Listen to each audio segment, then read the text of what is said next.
Infinite Jest by David Foster Wallace. Page 367. New York City harbors Liberty Island's gigantic lady, has the sun for a crown, and holds what looks like a huge photo album under one iron arm, and the other arm holds aloft a product. The product is changed each 1st of January by brave men, with pythons and cranes. But it's funny what they'll find funny. AAs at Boston meetings, listening. The next advanced basics guys summoned by their gleamingly bald, western-wear chairman to speak is dreadfully, transparently unfunny. Painfully new, but pretending to be at ease, to be an old hand desperate to amuse and impress them. The guy's got the sort of professional background where he's used to trying to impress gatherings of persons. He's dying to be liked up there. He's performing.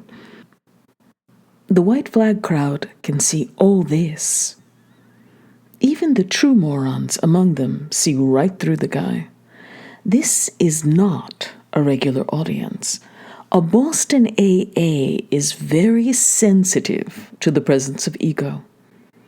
When the new guy introduces himself and makes an ironic gesture and says, "I'm told I've been given the gift of desperation. I'm looking for the exchange window," it's so clearly unspontaneous, rehearsed. Plus, commits the subtle but cardinal message offense of appearing to deprecate the program rather than the self. That just a few polite titters resound, and people shift in their seats with a slight but signal discomfort. The worst punishment Gately's seen inflicted on a commitment speaker is when the host crowd gets embarrassed for him. Speakers who are accustomed to figuring out what an audience wants to hear and then supplying it find out quickly that this particular audience does not want to be supplied with what someone else thinks it wants. It's another conundrum Gately finally ran out of cerebral steam on. Part of finally getting comfortable in Boston AA is just finally running out of steam in terms of trying to figure out stuff like this, because it literally makes no sense. Close to 200 people, all punishing somebody by getting embarrassed for him, killing him by empathetically dying right there with him, for him, up there at the podium. The applause when this guy's done has the relieved feel of a fist unclenching. And their cries of, "Keep coming," are so sincere it's almost painful. But then, in equally paradoxical contrast, have a look at the next advanced basic speaker. This tall, baggy sack of a man, also painfully new. But this poor bastard here completely and openly nerve-wracked, wobbling his way up to the front, his face shining with sweat, and his talk full of blank punctuations and disassociated leaps as the guy speaks out with terrible, abashed chagrin about trying to hang on to his job out there, as his AM hangovers became more and more debilitating, until he finally got so shaky and aphasic he just couldn't bear to even face the customers who'd come knocking on his department's door.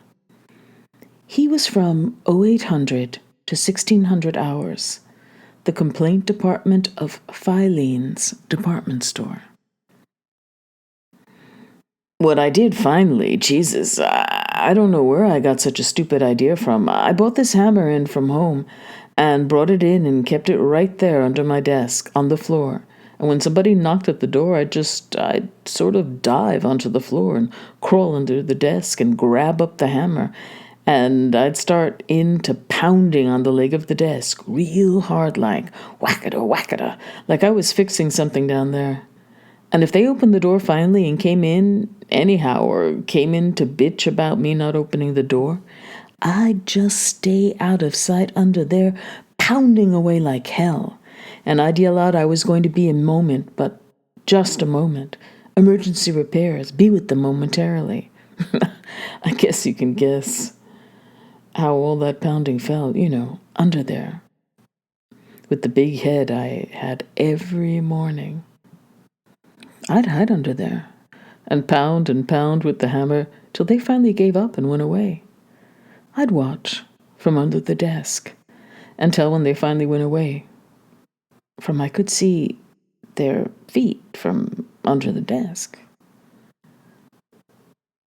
And about how the hiding under the desk and pounding thing worked, incredibly enough, for almost the whole last year of his drinking, which ended around this past Labor Day, when one vindictive complainant finally figured out where in Filene's to go to complain about the complaint department.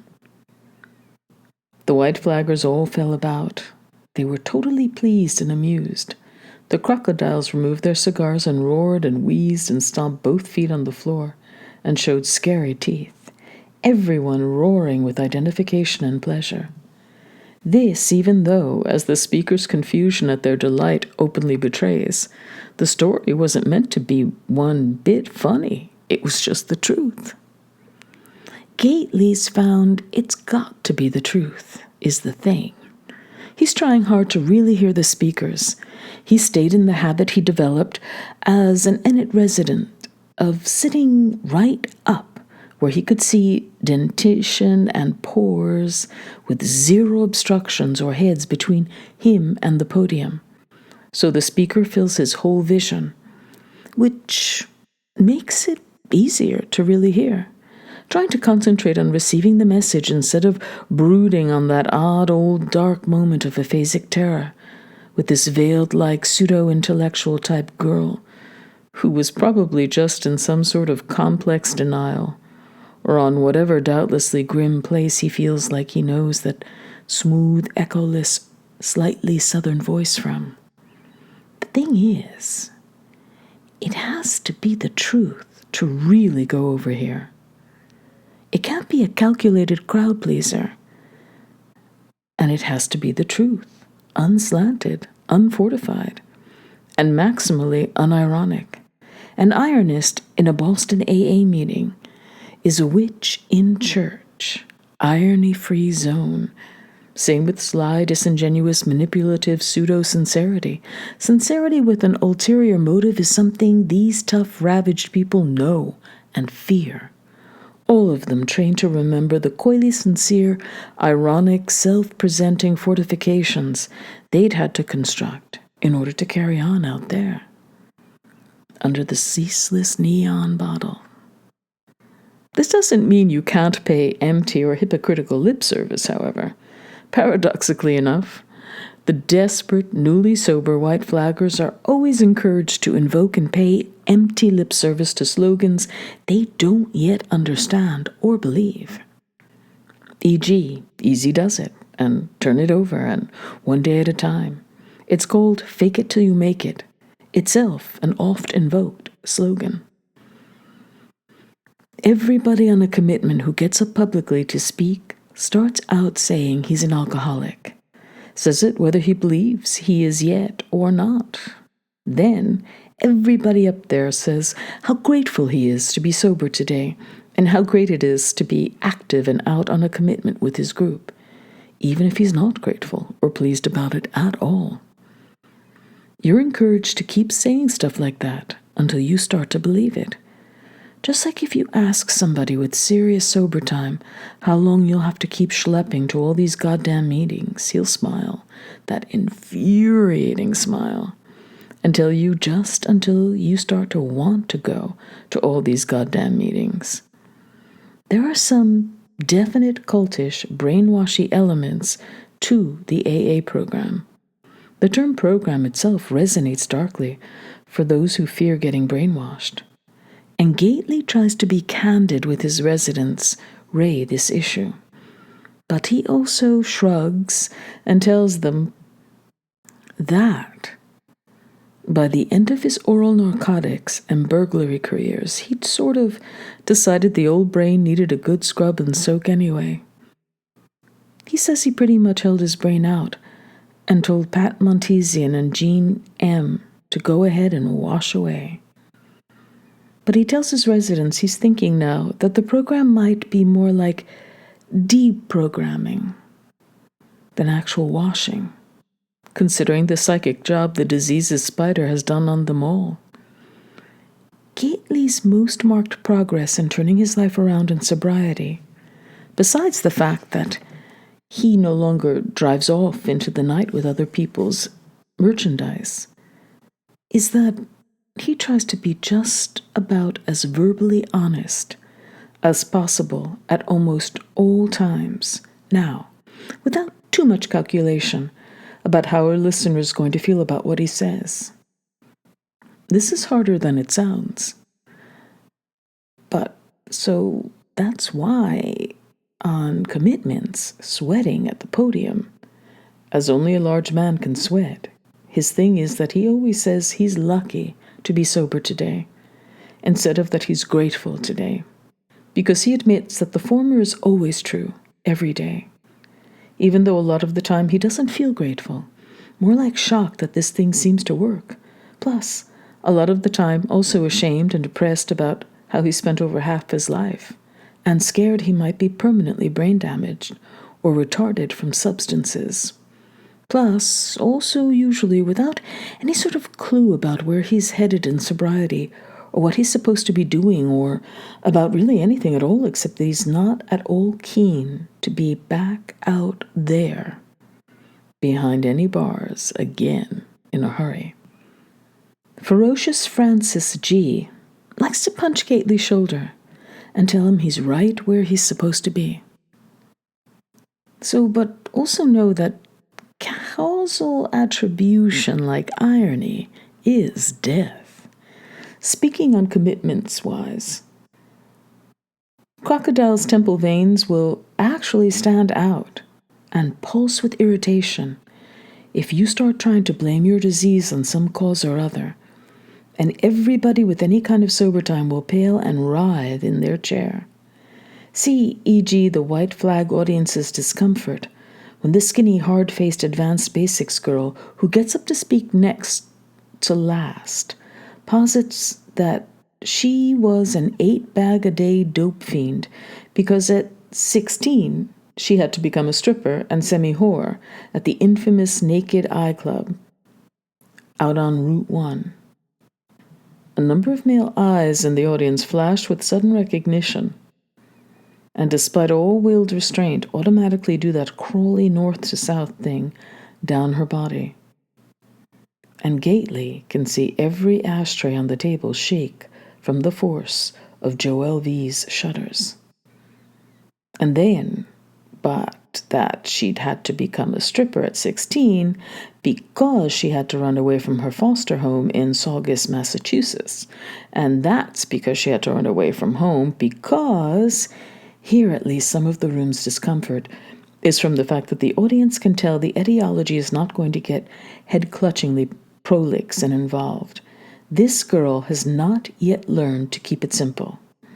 Because, well, to begin with, she'd been adopted.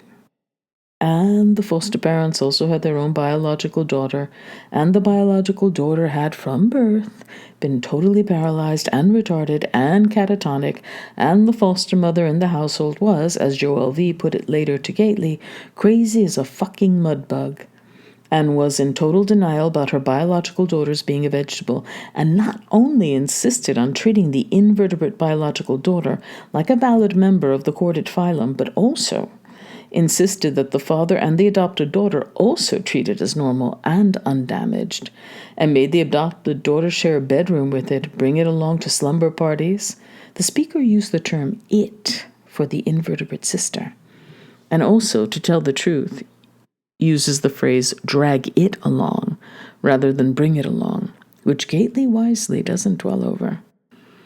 And even to school with her, and softball practice and the hairdressers and the campfire girls, etc., where at whatever place she dragged it along to it would lie in a heap, drooling and incontinent, under exquisite mother-bought fashions, specially altered for atrophy and top-shelf Lancome cosmetics that looked just lurid on it, and with only the whites of its eyes showing, with fluid dribbling from its mouth and elsewhere, and making unspeakable gurgly noises, completely pale and moist and stagnant. And then, when the adopted daughter, now speaking, turned 15, the rabidly Catholic wacko foster mother even announced that, okay, now that the adopted daughter was 15, she could go out on dates, but only as long as it got to come along too. In other words, that the only dates the 15-year-old adopted daughter could go out on were double dates with it, and whatever sub-mammalian escort the speaker could root up for it. And how this sort of stuff went on, and how the nightmarishness of its continual pale, soggy ubiquitousness in her young life would alone be more than sufficient to cause and explain the speaker's later drug addiction, she feels.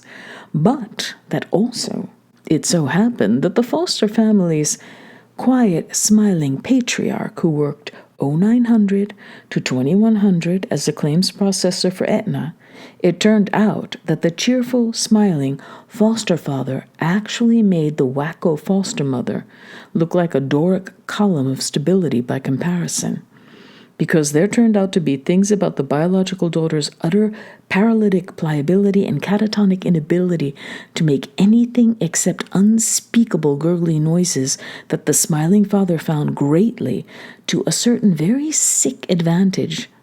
The speaker says she has trouble openly discussing still, even at 31 months sober in AA, being as yet still so retroactively wounded and hurting from it. But so, in sum, that she'd been ultimately forced to run away from the adoptive Saugus home, and so become a naked eye stripper, and so become a raging dope fiend.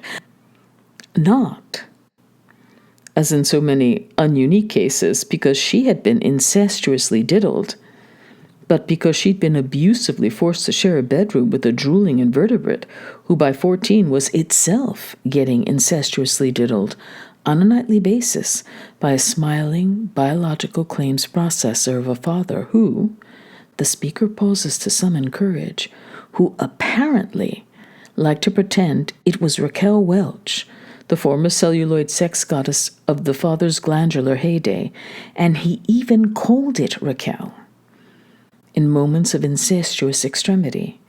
And how, the New England summer, the speaker turned 15 and had to start dragging it along on double dates, and then having to make sure to drag it back home again by 2300, so it had plenty of time to be incestuously diddled.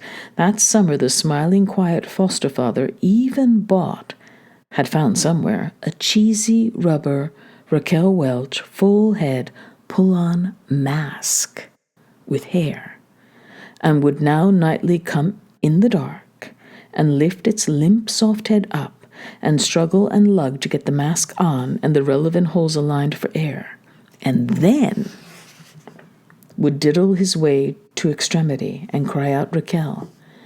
And then, but he would just clamber out and off and leave the dark bedroom smiling and sated, and lots of times leave the mask still on it. He'd forget or not care, just as he seemed oblivious, but for the grace of God in a way, to the fetally curled skinny form of the adopted daughter, lying perfectly still in the next bed in the dark, pretending to sleep, silent, shell-breathing, with her hard, skinny, wounded, pre-addiction face turned to the wall, in the room's next bed. Her bed, the one without the collapsible crib-like hospital railings along the sides.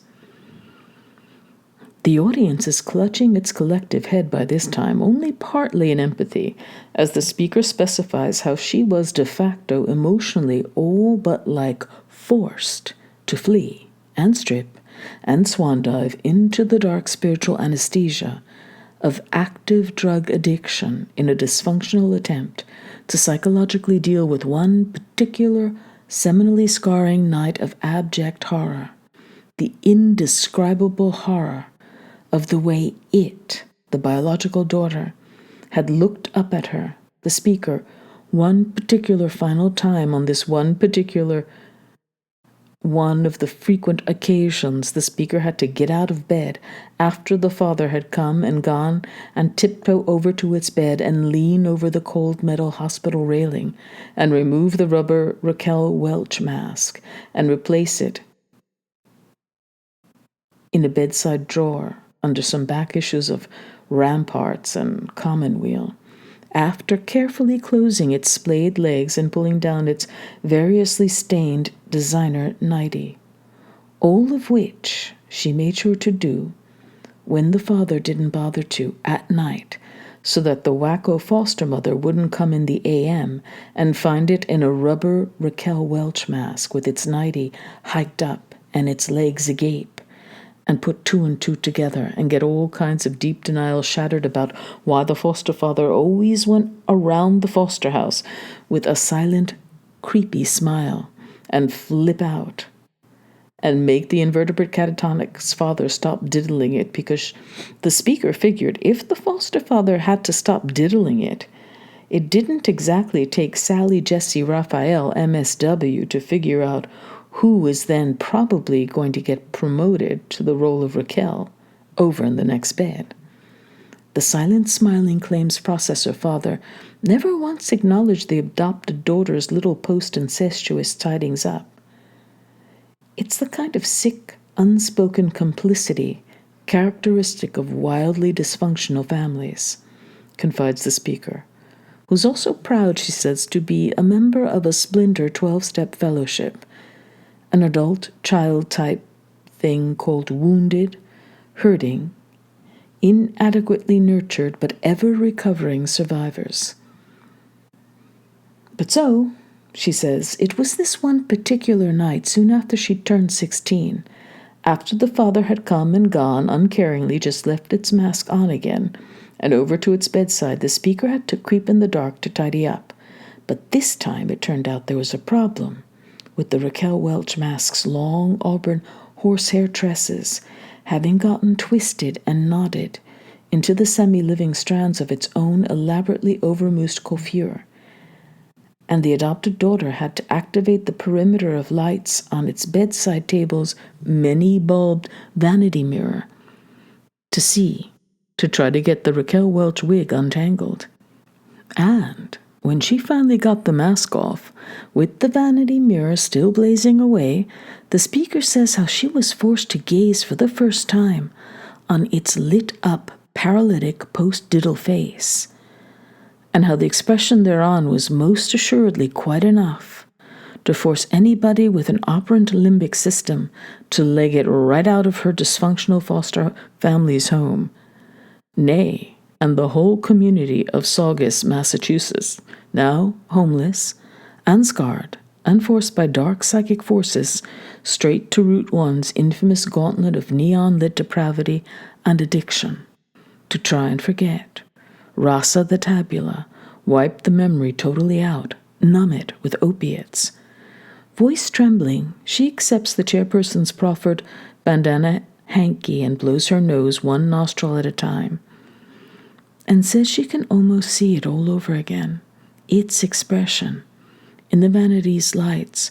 Only its eyes, whites, showed, and while its utter catatonia and paralysis prevented the contraction of its luridly rouged face's circumaural muscles into any conventional human facial type expression, nevertheless, some hideously mobile and expressive layer in the moist regions below real people's expressive facial layer, some slow twitch layer unique to it, had blindly contracted somehow, to gather the blank soft cheese of its face into the sort of pinched, gasping look of neurologic concentration that marks a carnal bliss beyond smiles or sighs. Its face looked post-coital, sort of the way you'd imagine the vacuole and optica of a protozoan looking post-coital after it's shuddered and shot its monocellular load into the cold waters of some really old sea. Its facial expression was, in a word, the speaker says, unspeakably, unforgettably ghastly, and horrid, and scarring. It was also the exact same expression as the facial expression on the stone-robed lady's face in this one untitled photo of some Catholic statue that hung, the photo, in the dysfunctional household's parlor right above the little teak table where the dysfunctional foster mother kept her beads and hours and lay breviary. This photo of a statue of a woman whose stone robes were half hiked up and wrinkled in the most god-awfully, sensually prurient way. The woman reclined against uncut rock, her robes hiked, and one stone foot hanging off the rock as her legs hung parted, with a grinning little totally psychotic-looking cherub-type angel standing on the lady's open thighs and pointing a bare arrow at where the stone robe hid her cold tit, the woman's face upturned and cocked and pinched into that exact same shuddering protozoan look beyond pleasure or pain. The wacko foster mom knelt daily to that photo in a beaded and worshipful posture, and also required daily that it be hoisted by the adopted daughter from its never-mentioned wheelchair and held under its arms and lowered so as to approximate the same knelt devotion to the photo. While it gurgled and its head lolled, the speaker had gazed at the photo with a nameless revulsion each morning as she held its dead, slumped weight and tried to keep its chin off its chest, and now was being forced into seeing by mirror light the exact same expression on the face of a catatonic who'd just been incestuously diddled, an expression at once reverent and greedy, on a face connected by dead hair to the slack and flapping rubber visage of an old sex goddess's empty face. And to make a long story short, the speaker says, not trying to be funny as far as the flaggers can see, the traumatically scarred adopted daughter had legged it from the bedroom and foster house into the brooding North Shore teen runaway night, and had stripped and semi-whored and IV injected her way all the way to that standard two-option addicted cliff edge, hoping only to forget. That's what caused it, she says. That's what she's trying to recover from, a day at a time. And she's sure grateful to be here with her group today, sober and courageously remembering. And newcomers should definitely keep coming, as she's telling what she sees as an etiological truth, even though the monologue seems sincere and unaffected and at least a B+ on the overall AA story lucidity scale. Faces in the hall are averted, and heads clutched, and postures uneasily shifted in empathetic distress at the look what happened to poor me invitation implicit in the tale. The talk's tone of self-pity itself less offensive, even though plenty of these white flaggers, Gately knows, had personal childhoods that made this girl's look like a day at Six Flags over the Poconos. Than the subcurrent of explanation, an appeal to exterior cause that can slide, in the addictive mind, so insidiously into excuse that any causal attribution is in Boston AA feared, shunned, punished by empathetic distress. The why of the disease is a labyrinth. It is strongly suggested all AA's boycott, inhabited as the maze is by the twin minotaurs of why me and why not, aka self-pity and denial, two of the smiley-faced sergeant-at-arms more fearsome aides de camp. The Boston AA in here that protects against a rerun to out there is not about explaining what caused your disease. It's about a goofily simple practical recipe for how to remember you've got the disease day by day, and how to treat the disease day by day, how to keep the seductive ghost of a bliss long absconded from, baiting you and hooking you and pulling you back out and eating your heart raw, and if you're lucky, eliminating your map for good. So, no whys or wherefores allowed. In other words, check your head at the door.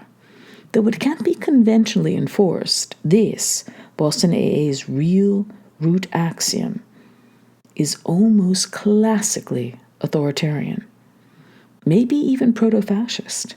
Some ironist who decamped back out there and left his meager effects to be bagged and tossed by staff into the Ennett House attic had, all the way back in the year of the Tux-medicated pad, permanently engraved his tribute to AA's real prime directive with a rosewood-handled boot knife in the plastic seat of the 5-man men's room commode.